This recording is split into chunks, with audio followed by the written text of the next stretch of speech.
এখন পর্যন্ত আমরা বড় কোনো কারচুপির খবর পাইনি, কিন্তু আমরা আশঙ্কাটা কোনোভাবেই ছাড়তে পারছি না। দেখবেন যে 20 মিনিট সব জায়গার মধ্যে এলইডি স্ক্রিনের প্রবলেম হচ্ছে। কোন জায়গার ভাই এলইডি স্ক্রিন নিয়ে আসছে? এটা কোন কোম্পানির?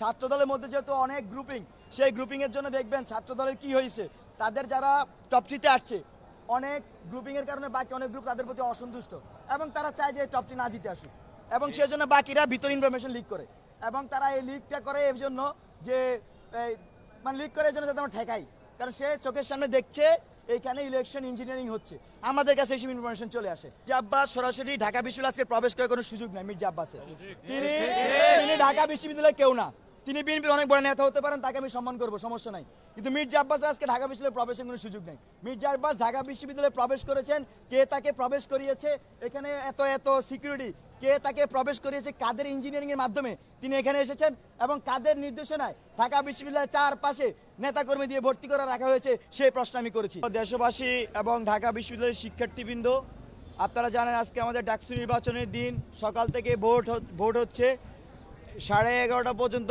সুন্দরভাবে চললেও যখন আমরা দেখেছি অনাবাসিক শিক্ষার্থীদের হিড়িক পড়েছে, নারী শিক্ষার্থীদের হিড়িক পড়েছে, তারপরে এখানে ভোটে নানা ধরনের মেকানিজম শুরু হয়েছে।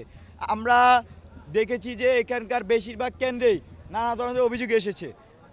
এই উমর একুশে হলের কেন্দ্রে আগে থেকেই যে ব্যালট পেপার সেটা পূরণ করার আমরা তথ্য পেয়েছি এবং একজনকে কিন্তু অব্যাহতি দিয়েছে।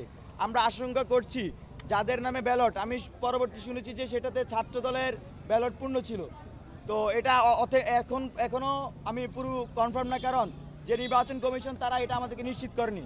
তারা নানা ধরনের ব্যাখ্যা নানা জায়গায় দিয়েছে।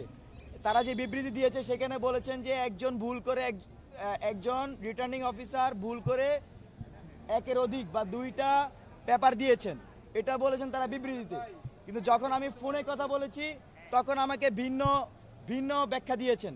তো ওনাদের ব্যাখ্যার মধ্যেই ডিফারেন্স আছে।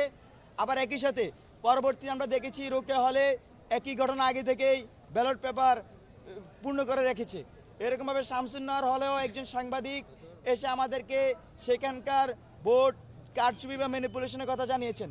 এছাড়াও বিভিন্ন কেন্দ্রে ছাত্রদলের যারা এজেন্ট ছিলেন তারা কেন্দ্রে যেখানে ভোট দেয় যে বুথটা, সেখানে গিয়ে সরাসরি ভোটারকে ম্যানিপুলেট করতেছিলেন, এখানে ভোট দে এখানে ভোট দাও, পিছন থেকে মানে সে যেন ভিতরে প্রবেশ করবে, এরকম অভিযোগও শিক্ষার্থীরা আমাদেরকে দিয়েছে। তো সব কিছু মিলিয়ে এইখানে আজকের যে ডাকসু ইলেকশন এটা নানাভাবে প্রশ্নবিদ্ধ। সর্বশেষ এখন যে কারণে সংবাদ সম্মেলনটি ডাকা হয়েছে, সাংবাদিক বন্ধুদেরকে ডাকা হয়েছে, সেটা হচ্ছে আমাদের প্রত্যেকটা কেন্দ্রে, আপনারা জানবেন যে 8টি কেন্দ্র স্থাপন করা হয়েছে, প্রত্যেকটা কেন্দ্রে যারা পোলিং অফিসার হিসেবে ছিলেন তাদেরকে বলা হয়েছে এরকম যে আপনাদের আর কোনো কাজ নাই, আপনারা চাইলে চলে যেতে পারেন, আপনাদের প্রয়োজন নাই। তো আপনারা চলে যেতে পারেন, আবার সাথে বলছে যে আপনাদের প্রয়োজন নাই, মানে বিষয়টা হচ্ছে এরকম যে সম্মানের সাথে বলছি আপনি চলে যান, আমরা যা করার তা করব।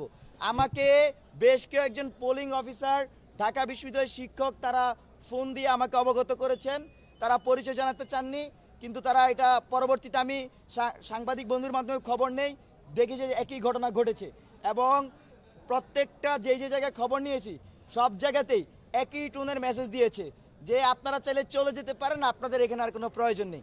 তো এই যে কোঅর্ডিনেটেডভাবে, আমরা জানি না ভিতরে কি হচ্ছে, অনেক জায়গায় হুট করে 20 মিনিটের জন্য এলইডি স্ক্রিন বন্ধ হয়ে যাচ্ছে।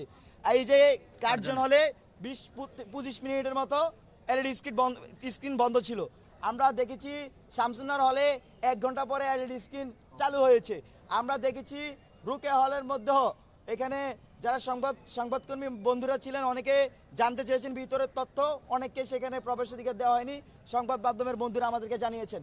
এরকমভাবে প্রত্যেকটা কেন্দ্রে কোঅর্ডিনেটেডভাবে প্ল্যান্ড ওয়াইজ আমরা দেখছি যে ভোটকে ম্যানিপুলেটেড করার ট্রাই করা হচ্ছে, এখানে ইলেকশন ইঞ্জিনিয়ারিং করা হচ্ছে। এই আশঙ্কা আমরা গত সপ্তাহব্যাপী ধরে আমি বলে আসছিলাম। এখানে একটা অংশ তারা নির্বাচনকে বানচাল করতে চায়, নির্বাচনে ম্যানিপুলেট করতে চায়। আমি সংবাদ সম্মেলনে বলেছিলাম 300 যদি করে প্রতি হলে ভোট কনভার্ট করতে পারে, 5600 ভোট কিন্তু কনভার্ট হয়ে যায়। একজন প্রার্থীকে জিতে আনার জন্য এর চেয়ে বেশি প্রয়োজন নাই। এবং এখানে এই ধরনের কার্যক্রম আমরা আজকে কিন্তু কার্যক্রম করতে যত ধরনের দরকার, সিমটম দরকার, সব ধরনের সিমটম কিন্তু আমরা আজকে দেখেছি। আমরা জানি না ভিতরে কি হচ্ছে। দেশবাসী এবং ঢাকা বিশ্ববিদ্যালয়ের শিক্ষার্থীকে এই বিষয়গুলো আমার মনে হয়েছে আমাদের অবগত করা উচিত, আপনাদেরকে অবগত করি। পাশাপাশি আপনারা আরেকটা জিনিস জানবেন, মির্জা আব্বাস বিএনপির স্থায়ী কমিটির সদস্য, তিনি ঢাকা বিশ্ববিদ্যালয়ে পড়েন নাই মনে হয় কখনো, তো উনি আজকে ঢাকা বিশ্ববিদ্যালয়ে এসে হাজির হয়ে বসে আছেন। আজকে কিন্তু ঢাকা বিশ্ববিদ্যালয়ের শিক্ষার্থী, শিক্ষক, কর্মকর্তা, কর্মচারী ছাড়া, সংবাদ মাধ্যমের বন্ধুগণ ছাড়া কারোই কিন্তু প্রবেশের কোনো সুযোগ নেই। মির্জা আব্বাস কিভাবে ঢাকা বিশ্ববিদ্যালয়ে প্রবেশ করেছে সেই প্রশ্ন আমি এই যে প্রধান নির্বাচন কমিশনার বিএনপিপন্থী, তাকে আমি সেই প্রশ্ন রাখতে চাই। আমি প্রশ্ন রাখতে চাই, এখানে ঢাকা বিশ্ববিদ্যালয়ের আশেপাশে আমি ঘুরে এসেছি, দেখলাম যে অনেক জনসমাগম, এবং শুনছি যে তারা নাকি বিএনপির কর্মী।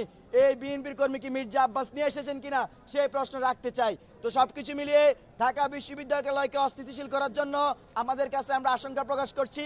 আমরা দেখেছিলাম গত বছর জুলাই আওয়ামী লীগ এই ক্যাম্পাসকে অস্থিতিশীল করেছিল, তার বিপরীতে ঢাকা বিশ্ববিদ্যালয়ের শিক্ষার্থীরা প্রথম অভ্যুত্থান ঘটায় ছাত্রলীগের বিরুদ্ধে 15 এবং 16 জুলাই।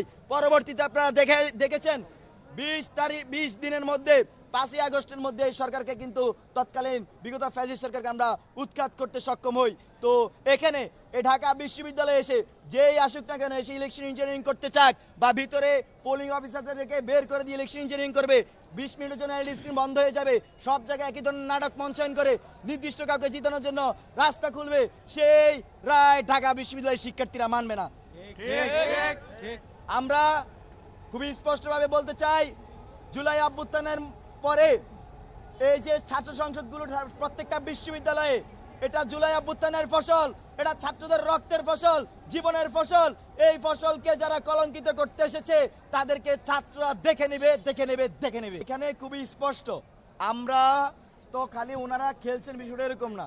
ঢাকা বিশ্ববিদ্যালয়ের শিক্ষার্থীরা আমাদের পক্ষে, আরও নানা পক্ষে যারা স্বতন্ত্র প্রার্থী আছেন, সবার পক্ষে পোলিং এজেন্ট কিন্তু আছেন। এছাড়াও আমাদের অনেক শুভাকাঙ্ক্ষী আছেন ভিতরে, যারা সংবাদ বন্ধুগণ, তারা কিন্তু আমাদেরকে জানাচ্ছেন। এখন পর্যন্ত আমরা বড় কোনো কারচুপির খবর পাইনি, কিন্তু আমরা আশঙ্কাটা কোনোভাবেই ছাড়তে পারছি না। দেখবেন যে 20 মিনিট সব জায়গার মধ্যে এলইডি স্ক্রিনের প্রবলেম হচ্ছে। কোন জায়গার ভাই এলইডি স্ক্রিন নিয়ে আসছে? এটা কোন কোম্পানির? কারা এইসব চালাচ্ছে? আমরা তো টিসিতে খেলা দেখি, আমরা তো নাটক দেখি, আমরা তো ক্যাম্পাসে অনেক প্রোগ্রাম আয়োজন করি, কোথাও তো আমাদের এলইডি স্ক্রিন 20 মিনিটের জন্য বন্ধ হয়ে যায় না? তো এইসব নাটক অন্তত আমাদের সাথে করে এই নির্বাচন কমিশন, যারা ইলেকশন ম্যানিপুলেট করতে চাচ্ছে, তারা কেউ পার পাবে না। ঢাকা বিশ্ববিদ্যালয়ের শিক্ষার্থীরা কাউকে ছাড় দেবেন না। 3 বার অভিযোগের সাথে প্রমাণও ছিল এবং সেখানে বহিষ্কারও করা হয়েছে, এবং আমরা এই আশঙ্কাটি করেছি সপ্তাহখানেক আগে থেকেই। আজকে সেই বিষয়গুলো কিন্তু এখানে আমরা তার প্রতিফলন দেখেছি। এখনো যে আশঙ্কা করছি, হয়তো 1 ঘন্টার মধ্যে প্রুফ আসতে পারে।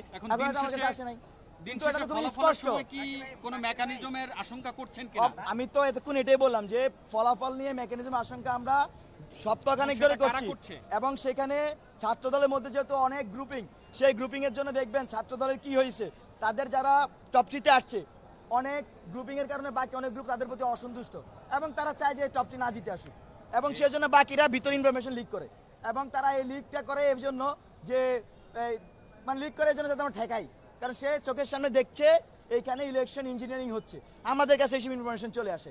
এবং আমরা যথেষ্ট চেষ্টা করেছি ঢাকা বিশ্ববিদ্যালয়ের শিক্ষার্থীদেরকে, ঢাকা বিশ্ববিদ্যালয়কে অভ্যুত্থানের পরবর্তী সময়ে ক্যাম্পাসকে একটি গণতান্ত্রিক রূপান্তর করতে, এবং আমাদের জায়গা থেকে আপনারা দেখবেন যে কোথাও একটা বিন্দু মাত্র আমরা বিধিমালা লঙ্ঘন করিনি, কেউ আমাদেরকে অভিযোগ দিতে পারেনি।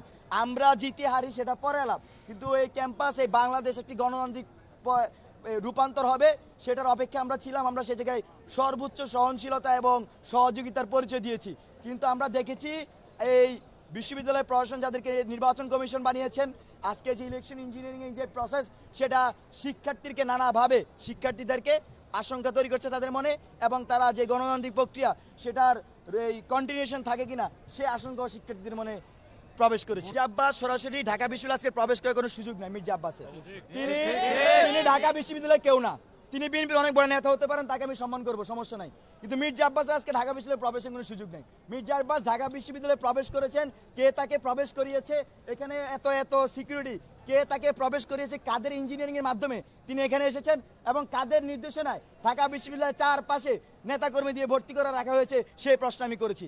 এখানে খুবই জিনিসটি স্পষ্ট, খুবই স্পষ্ট এখানে ভাই আবার প্রশ্ন করেছেন যে ইলেকশনের ভোট জালিয়াতি, আর 2-3টা তো প্রমাণিত হয়েছে। এটা তো আমি শুরু থেকে বলছি, এটা তো আমার মনে হচ্ছে নতুন করে জিজ্ঞেস করার কিছু নাই। আমি তো কোথাও বলি না যে মির্জা আব্বাস তো প্রবেশের সুযোগ নাই, ওনার তো প্রশ্নটা আজকে আসার কথা ছিল না। মির্জা আব্বাস উনি ঢাকা বিশ্ববিদ্যালয়ে কেউ না। আজকে ঢাকা বিশ্ববিদ্যালয়ের প্রবেশের সুযোগ হচ্ছে নির্দেশনা অনুযায়ী ঢাকা বিশ্ববিদ্যালয়ের ছাত্র, শিক্ষক, কর্মকর্তা, কর্মচারী এবং নির্বাচনের সাথে সংবাদ মাধ্যম এবং নির্বাচনের সাথে সংশ্লিষ্ট মানুষজন।